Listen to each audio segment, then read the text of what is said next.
Hey, if you're a fan of Led Zeppelin or just kind of the ongoing history of the band members of Led Zeppelin, I have something here that I think you're going to really enjoy. It's a newspaper article I found from 1985. And what I really liked about reading about this is it was kind of an 80s version of going down a rabbit hole.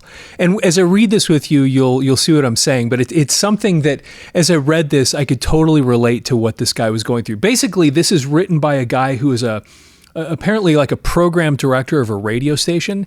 And this is in 1985 where he's saying, he's just getting so tired of all the, the electronic music and everything that was happening at the time. And so he said he went to a record store and he picked up a copy of The Firm, which of course was a Jimmy Page and Paul Rodgers getting together and putting this band together. And he says he bought it. And then it kind of led him back to listening to Led Zeppelin. And that's what this article's about. And it was really cool because it's something that I think all of us can relate to, especially today. I know with YouTube, somebody will mention something or I'll see a news story or something, and next thing you know, I'm going down the rabbit hole. and all of a sudden I'm like, man, I used to really love this. And anyway, that's what this article is about. I think it's not very long. I think you'll enjoy this though. And it's called From Led Zeppelin to the Firm. And I'm just going to share this with you now. And I think you'll, and if you, and see if you can relate to this. If you've had experiences like this, even recently, where you saw something and it sent you down this rabbit hole and all of a sudden you're listening to this old stuff that you had forgotten about and you'd forgotten how much you loved it. Anyway, again, I think you're going to enjoy this. Spending 30 hours a week playing the hits on the radio, not to mention spinning dance music at 2 local clubs each week, is starting to cause my brain to function at 80 beats per minute. I mean, is it me or is the current proliferation of danceable pop music starting to wear thin? A penchant for style over musicianship and a rat-a-tat-tat electronic blur seem to be masking musical innovation with gimmickry and sameness.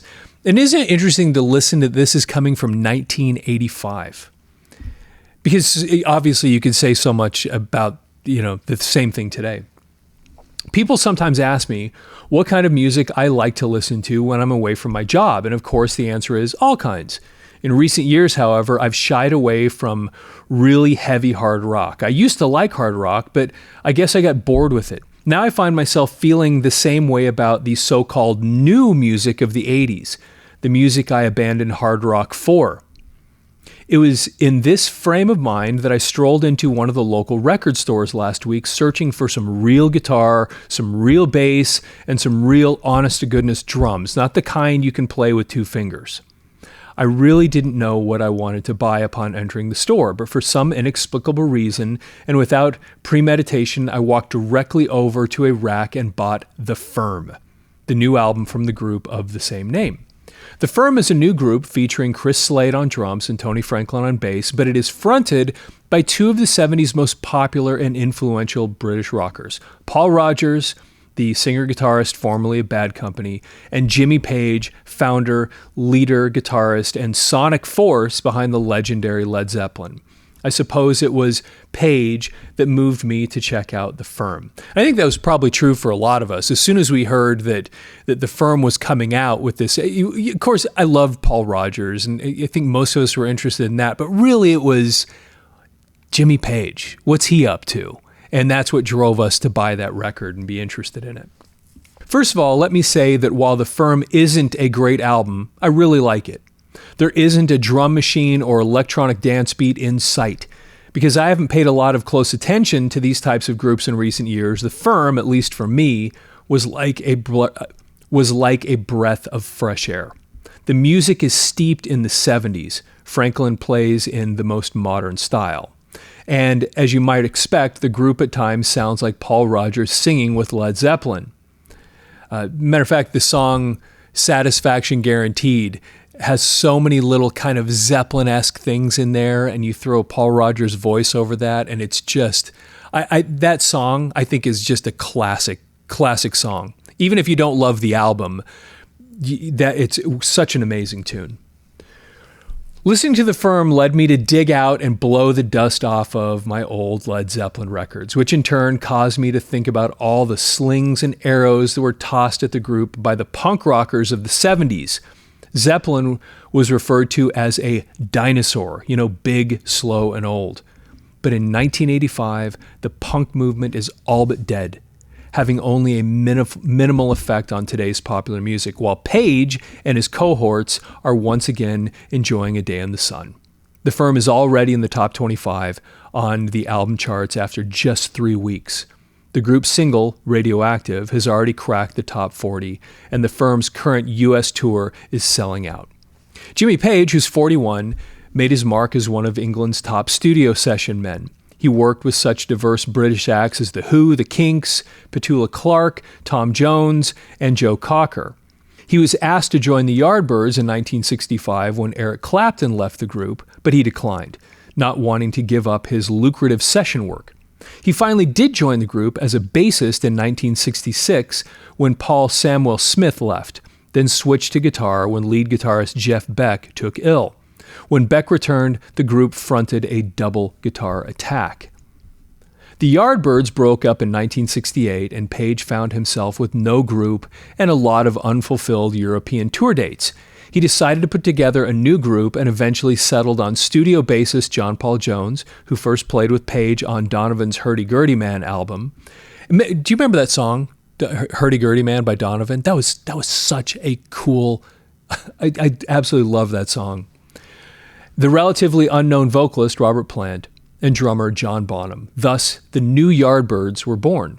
After playing out the European tour, the group returned to London in search of a newer sound and identity. The story goes that it was the late Keith Moon of The Who who predicted to Page that the new group would go down, quote, like a lead balloon, so providing the inspiration for the group's new name, Led Zeppelin. Now, again, listening to this article, I'm curious, when was the last time you went down one of these rabbit holes where you start listening to this, then all of a sudden you're listening to this, and now you're on Wikipedia remembering history, and that's kind of what this is an 80s version of that. Now he's back reminiscing about the whole history of the band. It's really fun reading this for that reason. It seemed at first as if Moon was correct. For British promoters were largely indifferent, but Led Zeppelin and their aggressive manager, Peter Grant, began to concentrate their efforts on the United States. And after reportedly being recommended by British pop star Dusty Springfield, the group was signed sight unseen by Atlantic Records. Led Zeppelin's first album was released in 1969 and received mixed reviews, but it soon became a staple of the then blossoming underground FM radio scene. The album eventually hit the top 10, and Led Zeppelin was on its way. 4 of their next 5 albums also hit number 1, the only exception being 1971's Led Zeppelin 4, which peaked at number 2, but produced the classic Stairway to Heaven, one of the most popular songs of the 70s, and considered by many to be the group's high point. Led Zeppelin turned out 8 albums between 1969 and 1976 and created a tremendous demand by restricting their touring. Their 1973 tour broke box office records previously held by the Beatles, and manager Grant boasted that the group made $30 million in that year alone. In 1975, Robert Plant was involved in a near-fatal auto accident that kept the group from touring until 1977, but in 76 they released 2 albums, Presence and the soundtrack of their concert film, The Song Remains the Same. These albums maintain the group's unblemished record of having every album they cut hit the top 10. Their last album as a group came out in 1979, In Through the Outdoor, and Led Zeppelin closed out the decade as the 70s #1 hard rock band. Whether Led Zeppelin would have continued into the 80s is only speculative. For September 25th, 1980, drummer John Bonham died after a bout of heavy drinking at Jimmy Page's home. One can't say that Bonham's death was the only reason for Led Zeppelin's breakup. By this time, Robert Plant was working on solo projects, while Jimmy Page had become somewhat of a recluse, pursuing his interests in mythology and the occult at his home in Scotland. A short announcement in December 1980 formally ended the band's existence. Coda, their last album, a collection of outtakes and previously unreleased material, appeared in 1982. And by the way, what did you think of that album, Coda? It ended up being such an interesting album, just all unreleased stuff. And even with the Bonzo's Montreux, which was just that drum solo, that was I think the third track on the second side. I probably listened to that more than I listened to anything else on that album. There was just something so hauntingly cool, and the rhythm of that thing was so amazing, and the production of it, adding kind of the little tones in it, so cool. Okay. Page claims that he didn't touch his guitar for 9 months after Bonham died. He remained out of the public eye for 3 years, servicing in 1983 for the Ronnie Lane Arms concerts. Just last year, he approached Rodgers, an old friend, about forming a new group, which has become The Firm. Interestingly enough, The Firm has refrained from playing old Led Zeppelin or Bad Company songs in their live shows.